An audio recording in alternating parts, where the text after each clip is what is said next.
ఆయన కలుగు చేశాడు పరలోకమును. యేసు పుట్టిన తర్వాత, యేసు పుట్టకముందు దేవుడు ఉన్నాడు.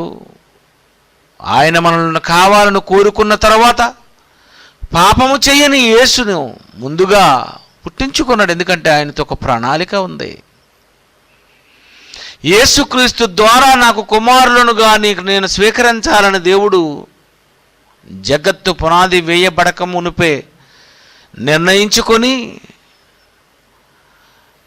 ఒక సంకల్పము, ఆయన ఒక ప్లాన్ వేసుకొని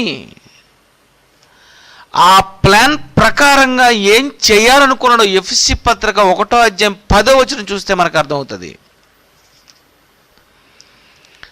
ఎఫెసీ పత్రిక 1వ అధ్యాయం 10వ వచనం. ఈ సంకల్పమును బట్టి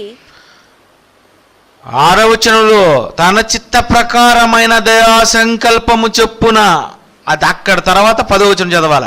ఈ సంకల్పమును బట్టి, ఈ సంకల్పమును బట్టి, ఏ సంకల్పమును బట్టి?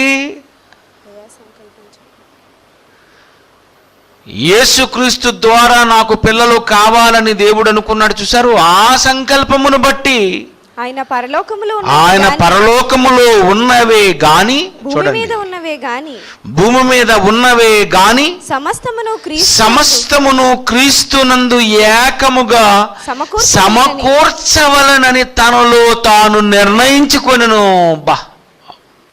ప్లాన్ వేసేటట్టు చూడండి.